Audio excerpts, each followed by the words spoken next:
السلام علیکم. پروگرام ہے کچھ میری کہانی. ہماری پروڈیوسر ہیں سعدیہ اسد اور ہمارے انجینئر ہیں ویسکو والورچ. آپ کی میزبان شہناز عزیز کی جانب سے آپ سب کو السلام علیکم. اور ہمارے ساتھ ہمارے کہانی کار بھی ہیں سری نگر سے محمد یونس صاحب. یونس آواز آ رہی ہے آپ کو میری؟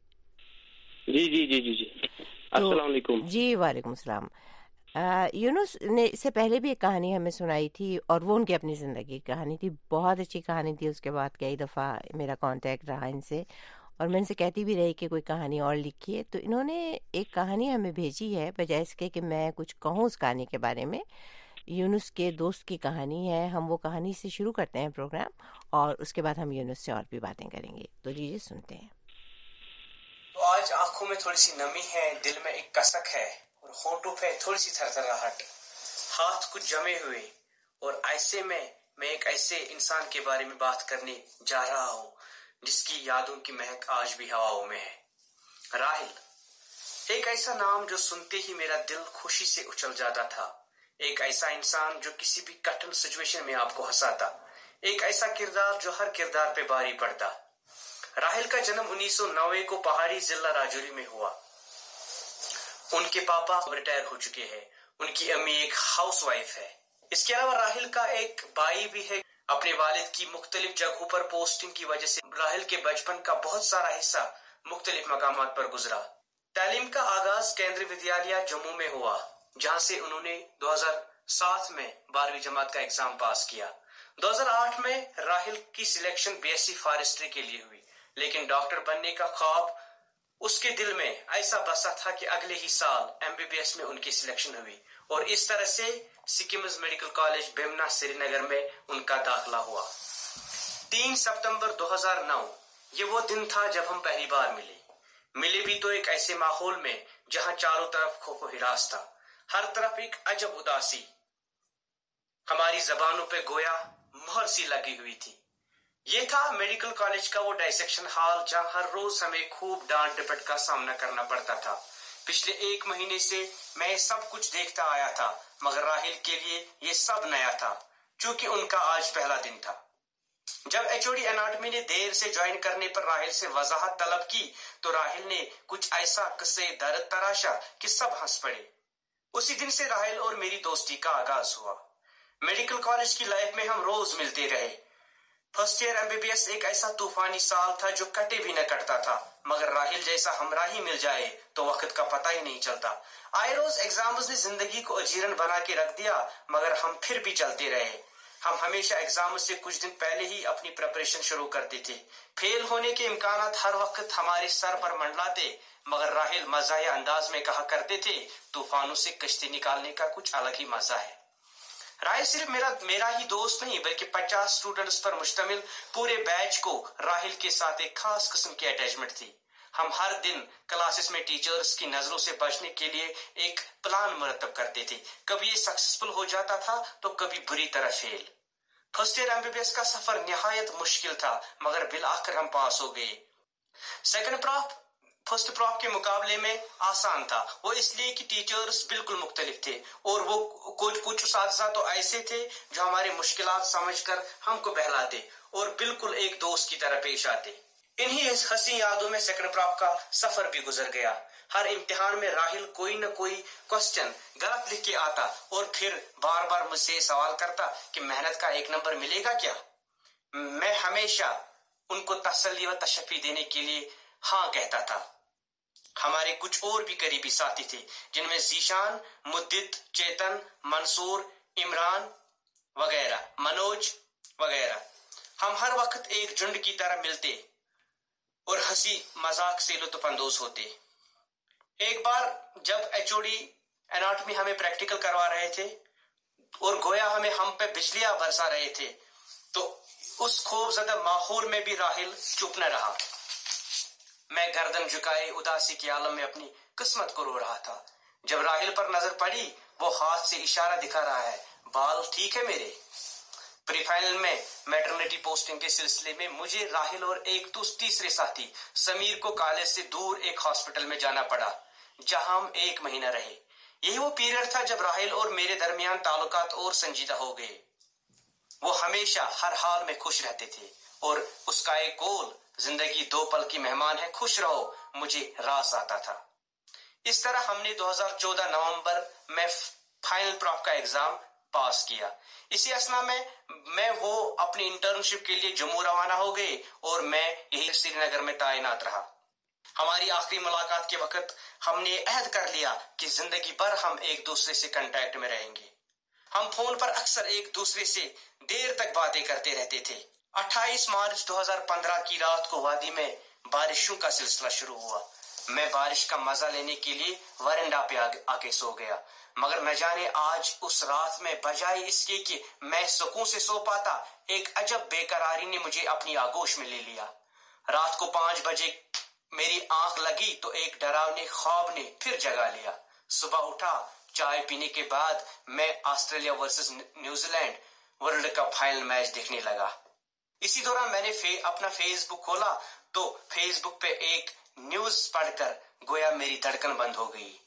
کچھ دیر کے لیے جیسے سانس تھم گئی، جسم تھر تھرانے لگا اور آنکھوں سے اشکوں کا سیلاب ابھر آیا۔ وہ اس لیے کہ میرے فیس بک پہ کسی نے میسج کی تھی، your friend Rahul passed away in a tragic road accident. ہم راہل کو ہمیشہ لکی بوائے کہہ کر پکارتے تھے، مگر ہمیں کیا پتا تھی کہ قسمت کی یہ کرن راہل کا اس وقت ساتھ چھوڑ دے گی جب اس کی سخت ضرورت ہوگی۔ پتہ چلا کہ راہل اس رات نائٹ ڈیوٹی پر تھے۔ صبح 4 بجے کے قریب ان کو چھٹی ملی اور اس نے اپنی بائک پر سوار ہو کر گھر کی راہ لی۔ چونکہ رات کو ہلکی سی بارش ہونے سے تھوڑی سی پھسلن پیدا ہو گئی تھی، اچانک راہل کی بائک پھسل گئی اور ان کے سر پر گہری چوٹ آئی۔ اس کے بعد انہیں میڈیکل کالج جموں ہاسپٹل لیا گیا، جہاں تھوڑی ہی دیر میں ان کی موت واقع ہوئی۔ چونکہ بارشوں نے وادی میں ایک تلاطم مچا رکھا تھا اور سری نگر جموں قومی شاہراہ مسلسل 6 دن بند رہے، جس کی وجہ سے مجھے راہل کی نماز جنازہ پڑھنے کا موقع نصیب نہ ہوا۔ تقریباً 4 مہینے کی مدت کے بعد مجھے ان کے گھر جانے کا موقع ملا۔ مجھ کو دیکھ کر راہل کی ماں میرے ساتھ لپٹ گئی اور زاروں قطار رونے لگی۔ اس دن مجھے زندگی کی بے ثباتی کا پورا احساس ہوا۔ جیسا کہ اکثر کہا جاتا ہے، مین پرپوزز اینڈ گاڈ ڈسپوزز۔ اس دن سے زندگی جیسے بے مزہ ہو گئی ہو، مگر ساتھ ہی ساتھ میرے اندر یہ احساس ابھرا کہ زندگی وہی ہے جو دوسروں کی بھلائی کے لیے صرف ہو۔ آج بھی میں جب راہل کو یاد کرتا ہوں تو قتیل شفائی کی وہی اشعار یاد آ جاتے ہیں کہ آج تک ہے دل کو اس کے لوٹ آنے کی امید، آج تک ہے دل کو اس کے لوٹ آنے کی امید، آج تک ہے زندگی ٹھہری ہوئی اپنی جگہ، لاکھ چاہا کہ اس کو بھول جاؤں پر قتیل حوصلے اپنی جگہ ہے، بے بسی اپنی جگہ۔ شکریہ۔ تو سامعین، سری نگر سے محمد یونس یہ کہانی سنا رہے تھے، ہمارے ساتھ بھی تھے۔ اور یونس، شکریہ آپ کا اتنی محبت سے اپنے دوست کی کہانی لکھنے اور سنانے کا۔ ان کے تصویریں اگر آپ فیس بک پر جائیں تو آپ دیکھیں گے، ایک تصویر جو درمیان میں ہے وہ خود یونس کی ہے، ایک تصویر میں 2 چھوٹے بچے ہیں، ان میں جو سفید قمیض والے ہیں وہ راہیل ہیں اور دوسرے ان کے چھوٹے بھائی اعجاز ہیں۔ اپنے جو ان کے ابا ہیں ان کے ساتھ ان کی فوٹو ہے۔ میں نے کہیں پڑھا تھا، قرۃ العین کی ایک کہانی تھی جس میں انہوں نے لکھا تھا کہ جو لوگ چلے جاتے ہیں ان کی تصویروں پر ایک عجیب سی اداسی آ جاتی ہے، تو چونکہ یہ پرانی تصویر ہے اس میں ایک دھندلا پن بھی ہے، تو مجھے بھی وہ اداسی اس تصویر میں لگی، حالانکہ اس تصویر میں 2 چھوٹے بچے خوش خوش اپنے باپ کے ساتھ کھڑے ہیں۔ تو ہم نے اعجاز سے بھی بات کی ہے تھوڑی سی، اعجاز کس طرح اپنے بھائی کو یاد کرتے ہیں، لیجیے سنتے ہیں۔ سب سے زیادہ یادگار پل مجھے اس کا وہ لگتا ہے جس دن آخری دن جب ہم ملے تھے، میں شام کے ٹائم اپنے روم میں تھا تو وہ آیا ہاسپٹل سے واپس، تو وہ مجھے بتا رہا تھا، اس دن وہ اتنا خوش لگ رہا تھا، وہ مجھے کہتا کہ ایک ایکسیڈنٹ کیس آیا تھا ہمارے پاس جس میں لائیو انجری، ایک ہیڈ انجری ہوئی تھی پیشنٹ کو، تو کہتا کافی انٹرن تھے وہاں پہ جو اس کو ٹیکل کر رہے تھے، تو سب ہیزیٹیٹ کر رہے تھے اس کو اسٹیچز لگانے میں، کہتا وہ آگے بڑھا تھا اس ٹائم، اس نے اسٹیچز لگائے تھے اور اتنا خوش لگ رہا تھا، وہ اتنا پراؤڈ فیل کر رہا تھا اپنے آپ پہ کہ وہ یہی سوچ رہا تھا اس دن کہ اس نے ایک ریئل کنٹریبیوشن دی ہے اپنی فیلڈ میں۔ تو وہ ایک ایسا پل تھا جو مجھے اب تک میرے دماغ میں پوری اچھی طریقے سے سٹرائک ہوتا ہے۔ وہ ایک بھائی کی طرح بھی تھا اور ایک